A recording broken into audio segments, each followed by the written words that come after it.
محبت کی جائے، اور فورتھ اینگل وہ جس کی اطاعت میں ہر وقت سر جھکا رہے وداؤٹ اینی ڈاؤٹ، جس کی بات پر شک نہ کیا جائے، وہ ہے الہ، اور وہ ہے اللہ سبحانہ و تعالی الہ الناس۔ میں ایک ایسے رب کی حفاظت چاہ رہی ہوں جو کہ میرا معبود ہے۔ اللہ میں صرف آپ کے سامنے سر جھکاتی ہوں، اللہ میں آپ سے بہت محبت کرتی ہوں، اللہ میں آپ کے ہر حکم پر سر جھکاؤں گی، اور میں آپ کے کسی حکم پر شک اور سوال نہیں کروں گی۔ یہ ہے الہ الناس کے اندر کانسیپٹ۔ اسکالرز نے اتنی خوبصورت، امام قرطبی نے، اور اگر آپ امام ابن عطیہ کو پڑھیں، کلاسیکل اسکالرز ہیں، دونوں کی تفسیر عربی زبان میں موجود ہیں، انہوں نے بہت بہت پیاری بات اس کے اندر کی۔ وہ کہتے ہیں انسان کے ذہنی صلاحیت کے مطابق سورۃ الناس کی پہلی تینوں آیتوں میں توحید کو ڈسکرائب کیا گیا ہے، بالکل جیسے ایک بچہ ہوتا ہے تو اس کی شروع میں ماں باپ کے ساتھ ایموشنل اور سائیکولوجیکل نیڈز بہت زیادہ ہوتی ہیں، اس کو ہر وقت اپنے امی ابو چاہیے ہوتے ہیں۔ تو اللہ تعالیٰ نے سورہ ناس کی پہلی آیت میں اپنا تعارف رب الناس سے کرا دیا۔ پھر جب انسان بڑا ہوتا ہے، اسکول، پروفیشن، جابز، بزنسز، تو اب اس کو اتھارٹیٹیولی چیزوں کو مینیج کرنا ہوتا ہے، لیگیلٹیز کو مینیج کرنا ہوتا ہے۔ تو اللہ تعالیٰ نے اپنی توحید میں، اسماء و صفات میں جس تعارف کو مینشن کیا، مالک الناس، اصل اتھارٹی، اصل لیگیلٹی تو تم کو اللہ کی طرف سے ملے گی۔ پھر انسان کے ساتھ یہ پہلا تھا سائیکولوجیکل ایموشنل نیڈ، پھر سیکنڈ تھا انسان کی ورلڈلی، جس کو آپ کہتے ہیں لیگل نیڈز، اور پھر تھرڈ پوائنٹ پر آتا ہے الہ الناس، انسان کی عمر کا وہ حصہ جب انسان 60 پر ریٹائر ہو جاتا ہے، اور پھر اس کے بعد انسان کا اب زیادہ ٹائم گھر پر گزرتا ہے، اب انسان کے پاس فرصت کے لمحات ہوتے ہیں، زیادہ تر ایسے موقع پہ ماں باپ حیات نہیں ہوتے، اولادیں اپنی اپنی جگہ سیٹل ہو جاتی ہیں، جابز اور بزنسز موسٹلی چھوٹ جاتے ہیں بیکاز ریٹائرمنٹ ہو جاتی ہے۔ اب انسان کی اسپرچول نیڈز بڑھتی ہیں، اور اب انسان ایک الہ کی تلاش میں ہوتا ہے، اب انسان خدا کی تلاش میں ہوتا ہے، اب انسان کچھ اللہ اللہ کرنا چاہتا ہے۔ ہم آپ میں سے جتنی خواتین الحمدللہ اس وقت 30+ ہیں، آپ سب نے یہ بچپن سے سنا ہوگا کہ جب بڑے ہو جائیں گے نا پھر کریں گے اللہ اللہ۔ کیوں کہتے تھے ہم یہ؟ اٹس ویری نیچرل، جب اور کچھ نہیں رہتا تب اللہ یاد آنا شروع ہو جاتا ہے، جبکہ اللہ نے تو انسینٹیو دیا ہے کہ بہترین عبادت جوانی کی عبادت ہے، بہترین اللہ کے سامنے سبمیشن، اپنی فل انرجیز کے ساتھ سبمیشن، بہترین اللہ کے کلام اور اللہ کے احکامات کو تھامنا تو اس وقت کا تھامنا ہے جب تمہارے پاس تمہارے نفس کی طرف سے کانسٹنٹ خواہشات کی پور ڈاؤن رین ہو رہی ہو، ایک ڈاؤن پور ہو رہا ہو۔ تو اللہ تعالیٰ نے ایک نیچرل پروگریشن انسان کا یہاں رکھا ہے۔ الہ الناس اسپرچول نیڈز پوری کرتا ہے، سائیکولوجیکل ایموشنل نیڈز رب پوری کرتا ہے، رب کا تعارف رب الناس۔ ملک الناس میں انسان کی ورلڈلی میٹرز کو ہینڈل کرنے کے لیے اتھارٹیٹیو پاورز میں انسان مالک کو کیسے ذہن میں رکھے، وہاں پر اللہ تعالیٰ نے اپنا نام اسماء و صفات سے مینشن کر دیا۔ اور تیسرا الہ الناس میں انسان کی اسپرچول نیڈز کو مینشن کر دیا گیا۔ یہ ہے ایک ایڈلٹ مسلمان کا ذہن جو بننا چاہیے، اور جیسے ہی شعور آئے، بڑھاپے کا انتظار نہیں کرنا چاہیے اسپرچویلٹی کے لیے، جیسے ہی شعور آئے، اللہ سے ہم دعا کرتے ہیں کہ ہم جس عمر میں آ گئے، اللہ ہمیں آج شعور دے دے، اور اللہ ہماری اولادوں کو اور ہماری پروجنی کو ان کے بلوغت کے اوپر جلد از جلد یہ اسلام کا پروگریشن کا ثبوت اور ان کو یہ والا مائنڈ سیٹ دے دے۔ انسان جان جائے رب اللہ ہے، میری سائیکولوجیکل ایموشنل نیڈز پوری کرے گا، میرے دنیا کے معاملات مالک بنتے ہوئے سنبھالے گا، اور میری اسپرچول ریلیکسیشن کے لیے، میری اسپرچول تھرسٹ کی کوئنچ کے لیے اللہ ایز اے الہ موجود ہوگا۔ جب آپ یہ سوچتے ہیں تو اب جب آپ یہ 3 آیتیں پڑھیں گے، آپ کا مائنڈ سیٹ بن جائے گا، آپ اس کی پروٹیکشن میں جا رہے ہیں، وہ فَهُوَ رَبِّي وَمَلِكِي وَإِلَٰهِي۔ الناس کو تو ہٹائیں گی آپ درمیان میں سے، پڑھیں گی تو آپ، بیکاز آپ رب کا کلام پڑھ رہی ہیں، لیکن الناس میں آپ کے لیے یہ ایلینیٹڈ کلام نہیں رہے گا اب. You can feel this on a personal level. رب میرا فہو ربی، مالک میرا و مالکی، الہ میرا و الہی. یہ اللہ تعالیٰ سمجھانا چاہ رہے ہیں. And beautiful thing in 3 introduction کے ٹائٹلز میں آپ کو بتایا تھا رب عرب عام اپنے لیے بھی استعمال کرتے تھے، رب البیت استعمال کرتے تھے. ملک کا لفظ بھی عرب استعمال کیا کرتے تھے اپنی اونرشپ ڈکلیئر کرنے کے لیے. ملک البیت کہا کرتے تھے کہ یہ گھر کا مالک ہے. لیکن الہ کا لفظ کبھی بھی کسی انسان کے لیے نہیں استعمال کیا گیا.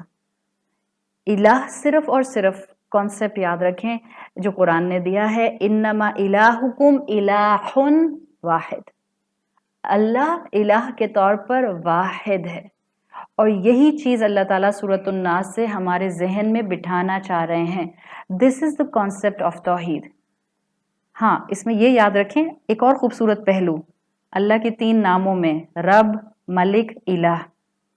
الہ صرف آپ کو ذہن میں رکھنا ہے کوئی نہیں ہو سکتا، رب اور ملک کسی انسان کے لیے آ سکتا ہے. تو اسکالرز نے اتنی پریکٹیکل بات مینشن کی اس جگہ پہ.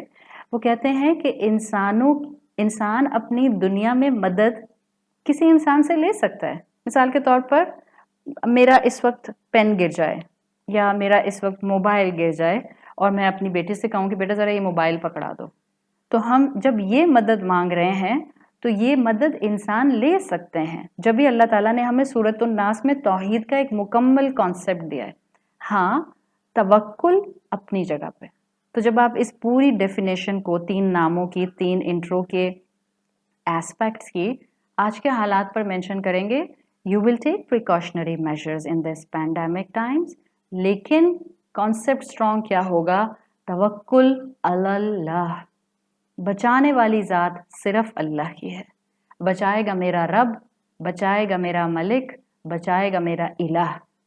وہ کانسیپٹ آپ کو انشاءاللہ ایک امیون سسٹم کے اندر، ایک اسپرچویلٹی کے اندر بوسٹ دے گا. اس لیے کہ وہی ہے جس نے مجھے کانسٹنٹلی تھاما ہوا ہے. اور یہ الہ کے کانسیپٹ کو مضبوط کرنا آج ہم سب کے لیے اشد ضروری ہے. اس لیے کہ الہ کو ڈیفینیشن کو اگر آپ یاد رکھیں تو یاد رکھیں جس نے الہ کی یہ 4 اینگل کی ڈیفینیشن آج زندہ کر لی، اس نے اپنا کلمہ شہادت ریوائیو کر لیا، اس نے اپنی شہادت کو انٹرنلائز کر لیا. None has the power for this position. کیوں کہتے ہیں ہم لا الہ الا اللہ؟ کوئی الہ ہے ہی نہیں سوائے اس کے.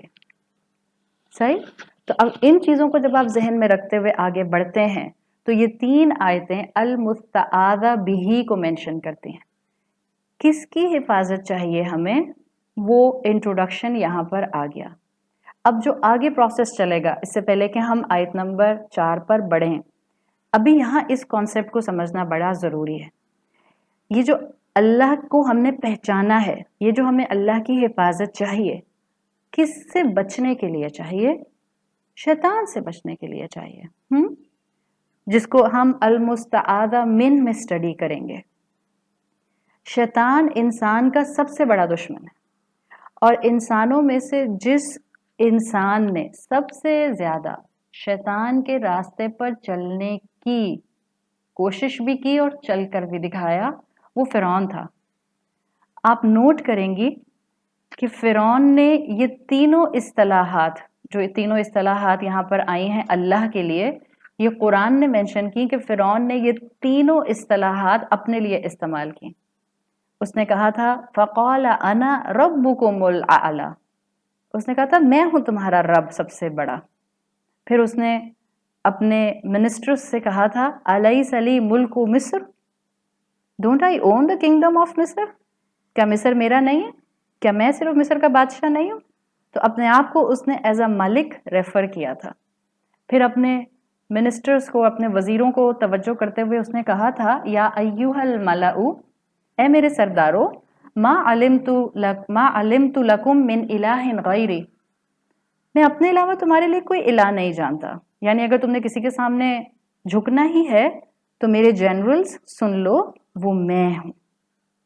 یہ آپ کے سامنے فرعون کی پرسنالٹی اسکالرس کیوں مینشن کرتے ہیں سورت الناس کے اس مقام پر؟ وہ کہتے ہیں اس لیے کہ آپ کو اور مجھے حفاظت چاہیے شیطان کے اس بگیسٹ پرابلم کی طرف سے. فزیکل پروٹیکشن تو چاہیے، سائیکولوجیکل پروٹیکشن میں ہمیں کیوں چاہیے؟ آپ فرعون کو دیکھ لیں. آج شیطان ہم میں سے ہر ایک کو ٹریپ کر رہا ہے تکبر کے ذریعے. جو مسئلہ اس نے فرعون میں ڈالا تھا وہی مسئلہ وہ ہم میں ڈالتا ہے، ایروگنس کا. اسی ایروگنس کی ورسٹ مینیفیسٹیشن فرعون تھا. آج ہم ایسے ٹائمز میں رہتے ہیں کہ آج کوئی اپنے آپ کو خدا نہیں کہتا. یہ فرعون جیسا پیرانوئڈ کوئی نہیں ہے کہ کوئی اپنے آپ کو جو ہے وہ انا ربکم الاعلی کہنے لگ جائے. لیکن ہم کو شیطان جس طرح سے ٹریپ کرتا ہے اس کا ہتھیار کیا ہے؟ وی آر ان ٹائمز جہاں شیطان نے ہمارے ایروگنس کو ایسا کر دیا کہ ہم اپنے آپ کو بہت کچھ سمجھنے لگ گئے. I, me and myself. We declare ourself our own master. سورت فرقان کی آیت نمبر 43 میں آتا ہے ارأیت من اتخذ الہہ ہواہ. کیا تم نے اس شخص کو دیکھا ہے جس نے اپنی خواہش کو اپنا الہ بنا لیا؟ آپ اور میں زبان سے نہیں کہتے انا ربکم الاعلی، لیکن ہم میں سے ہر ایک کا باڈی لینگویج، اللہ نہ کرے، اور ہم میں سے زیادہ تر کا اٹھنا بیٹھنا اور ہم میں سے زیادہ تر کی اپروچ ہمیں منی فرعون بنا دیتی ہے. ایروگنس ریفلیکٹ کرتی ہے ہمارے اندر سے، اور یہ ایگو ہمارے اندر شیطان ڈالتا ہے. یاد کر لیجئے گا کہ اس سورت کی بگننگ میں ہی اللہ تعالیٰ نے قل کے ذریعے ہماری وہیں پر ایگو کو سلام کیا تھا تاکہ آپ اور میں اللہ کے سامنے اپنے آپ کو ہمبل کریں. اور یہی تکبر شیطان ہم میں ڈالتا ہے. ہاں، تکبر کے لیے میں ایک پوائنٹ بتا دوں. دیکھیے، تکبر صرف اور صرف پیسے والوں میں نہیں آتا. تکبر صرف اور صرف کسی کوالٹی کو رکھنے والوں میں نہیں آتا. پیسے والوں میں بھی آ سکتا ہے، کوئی صفت، کوئی کوالٹی، کوئی کریکٹرسٹک رکھنے والوں میں بھی آ سکتا ہے. تکبر غربت کے ساتھ بھی آتا ہے. تکبر مال نہ ہونے یا کوئی صلاحیت نہ ہونے کے ساتھ بھی آتا ہے. وہ کیسے ریفلیکٹ کرتا ہے؟ جب کوئی غریب انسان تمام امیر انسانوں کو صرف اور صرف گناہ گار سمجھنے لگ جائے، جبکہ آپ اور میں ان کو جانتے بھی نہ ہوں. یہ بھی تکبر کی مینیفیسٹیشن ہے. تو ہم میں سے ہر کوئی اپنا اپنا محاسبہ کرے. اب اپنے آس پاس اس وقت تکبر لوگ ڈھونڈنے مت نکل جائیے گا، یا گھروں میں اپنی جو ہے وہ ایک میگنیفائنگ گلاس نہیں لگا لیجیے گا اب چیک کرتی ہوں کون متکبر ہے. نہیں، اپنے آپ کو چیک کریں. میں گفتگو میں تکبر کا اظہار کرتی ہوں یا نہیں کرتی؟ ویلتھ ہونا بھی انسان کو متکبر بناتا ہے، کوئی مقام مل جانا بھی انسان کو متکبر بنا سکتا ہے، اور کوئی دولت نہ ہونا اور کوئی مقام نہ ہونا یہ بھی انسان کو متکبر بناتا ہے. انسان کے جملے میں وہ چیز مینیفیسٹ کر جاتی ہے. اور شیطان کا یہ سب سے بڑا آج ہتھیار ہے انسانیت کے اوپر. وہ ہم انسانوں کو سب سے زیادہ اس تکبر کے ذریعے اندر ہی اندر منی فرعون بنا رہا ہے. حالانکہ خود وہ اللہ کو خالق مانتا تھا. خود اس نے کہا تھا، قرآن میں آتا ہے خلقتنی من نار. اللہ کو ہی کہا تھا آپ ہی نے بنایا مجھے نار سے، آپ میرے خالق ہیں. تو توحید کو اکنالج کرنے والا تھا. سجدہ صرف اللہ کے سامنے کرتا تھا. آدم علیہ السلام کو سجدہ کرنے سے انکار کر دیا تھا. تو وہ چاہتا کیا ہے؟ وہ انسانوں کے اندر اس تکبر کو لانا چاہتا ہے اور توحید کے کانسیپٹ کو ڈسٹارٹ کرنا چاہتا ہے. اور ہم انسانوں کا مسئلہ کیا ہے؟ ہم انسان ہیں. یاد رکھیں، اللہ نے جہاں 3 مرتبہ اپنی صفات کے ساتھ رب الناس، ملک الناس، الہ الناس، 3 صفات کے ساتھ جہاں اللہ تعالیٰ نے انسان کو آنر کیا ہے، مسلم نہیں کہا، متقی نہیں کہا، مومن نہیں کہا، الناس. اپنے تینوں توحید کے کانسیپٹس میں اللہ تعالیٰ نے الناس کو استعمال کیا ہے، تو ایک آنر ہے. وہاں الناس کہا ہے، البشر نہیں کہا.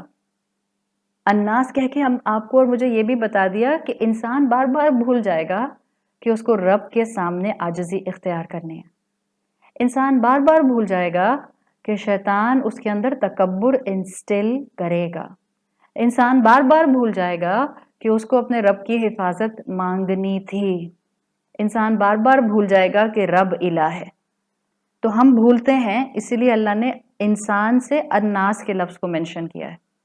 ورنہ ہم سب کے اندر ایک بیسک انفارمیشن موجود ہے. الستو بربکم قالوا بلا شاہدنا.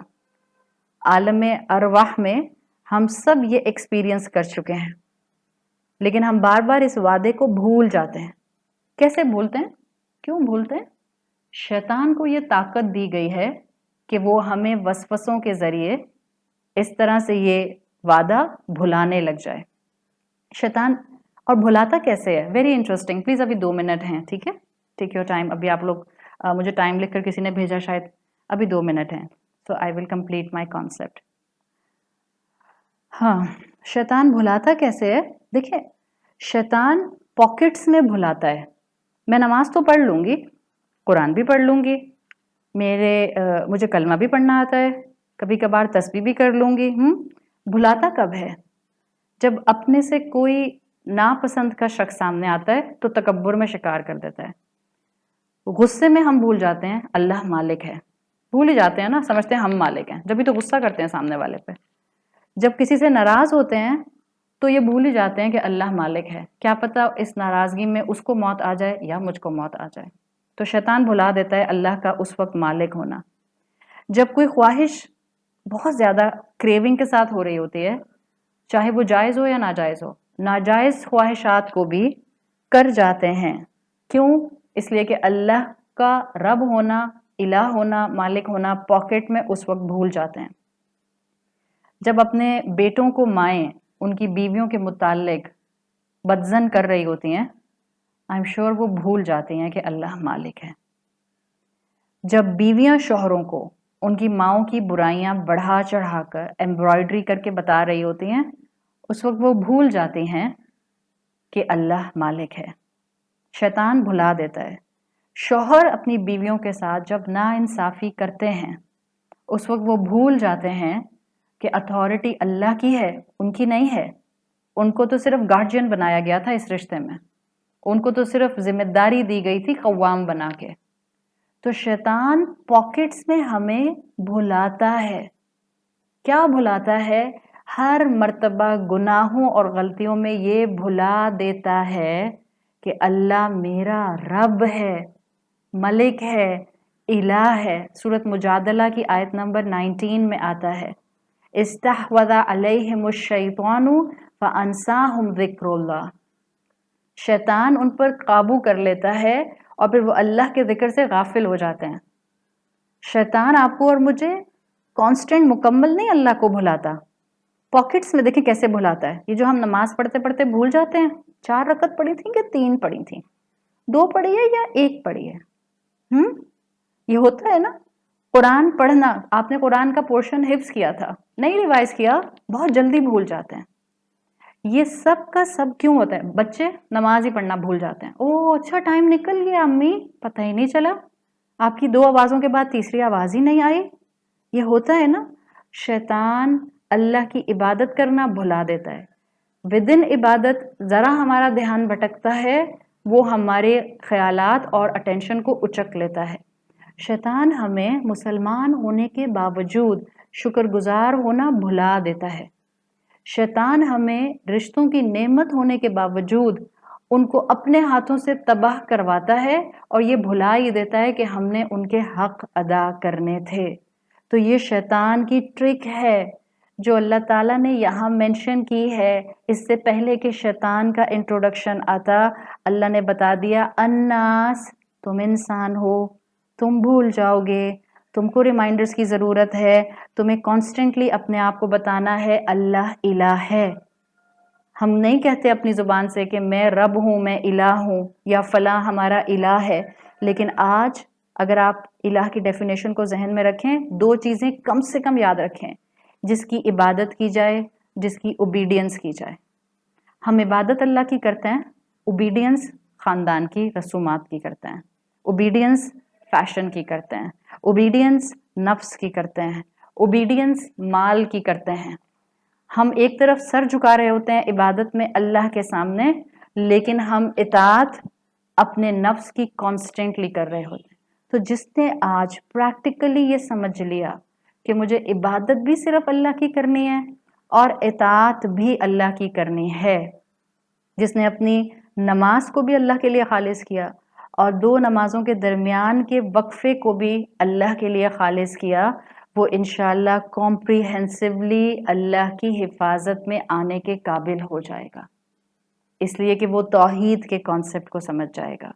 یہ ہے توحید کا کانسیپٹ، یہ ہے اللہ کا مکمل تعارف، جس میں اللہ تعالیٰ نے بہت خوبصورتی سے 3 آیات میں مختصر الفاظ میں اپنے پورے جلال کو بہت خوبصورتی سے مینشن کر دیا ہے۔ اللہ تعالیٰ ہم سب کو بہترین توحید اور ایمان باللہ نصیب فرمائے۔ اللہ تعالیٰ ہماری جو گھروں کے اندر چھوٹی چھوٹی خرابیاں ہمارے نفس کی کمی کی وجہ سے اور کوتاہیوں کی وجہ سے آ جاتی ہیں، اللہ اس پر ہماری اصلاح فرمائیے اور ہمیں درگزر فرمائیے۔ اللہم اجعلنا فی رمضان من المستغفرین واجعلنا فی رمضان من عبادک الصالحین واجعلنا فی رمضان من اولیائک المقربین برأفتک یا ارحم الراحمین۔ سبحانک اللہم و بحمدک نشہد ان لا الہ الا انت نستغفرک و نتوب الیک۔ اللہ تعالیٰ ہمارا اکٹھا ہونا قبول فرمائے۔ اللہ تعالیٰ ہمارے تمام گناہوں کو اس رمضان کی برکت سے ہمارے نامہ اعمال سے غائب کر دے، ڈیلیٹ کر دے، ختم کر دے۔ اللہ اس وقت امت پر اپنا رحم فرمائے۔ اللہ تعالیٰ انسانوں پر اس وقت رحم فرمائے۔ اللہ تعالیٰ جو مرحومین آپ کے پاس آ چکے مسلم تھے، اللہ ان کی بہترین مغفرت فرمائیے۔ اللہ ہم انسانوں کو اس پینڈیمک سے نجات دلائیے۔ اللہ جو کافر ہیں، جو نان مسلمز ہیں، اللہ ہم ان کی ہدایت کی بھی دعا کرتے ہیں۔ اپنے اس مہینے کی رحمتوں کے بدلے یہ جو پینڈیمک کی مشکل ہے، اللہ اس کو کپل کر کے ان کے دل ہدایت کے لیے کھول دیجئے۔ اللہ ہمارے شہروں کو، اللہ ہمارے ملکوں کو، اللہ ہماری دنیا کو اس وائرس کے شر سے محفوظ رکھیے۔ اللہ ہمیں اپنے والدین کے لیے اور ہماری اولادوں کو ہمارے لیے بہترین صدقہ جاریہ بنائیے۔ اللہ تعالیٰ ہمیں موت اس حال میں دیجیے کہ ہم اپنے انجام سے راضی ہوں اور آپ ہم سے راضی ہوں۔ اللہ ہمیں قیامت کے دن رسول اللہ صلی اللہ علیہ وسلم کی شفاعت نصیب فرمائیے۔ اللہ ہم سے رمضان کے تمام روزے اور عبادتیں قبول فرمائیے اور ہمیں بہترین مغفرت کے ساتھ عید، خوشیوں کے ساتھ عید نصیب فرمائیے۔ سبحانک اللہم و بحمدک نشہد ان لا الہ الا انت نستغفرک و نتوب الیک۔ جزاک اللہ خیرا۔ السلام علیکم ورحمۃ اللہ وبرکاتہ۔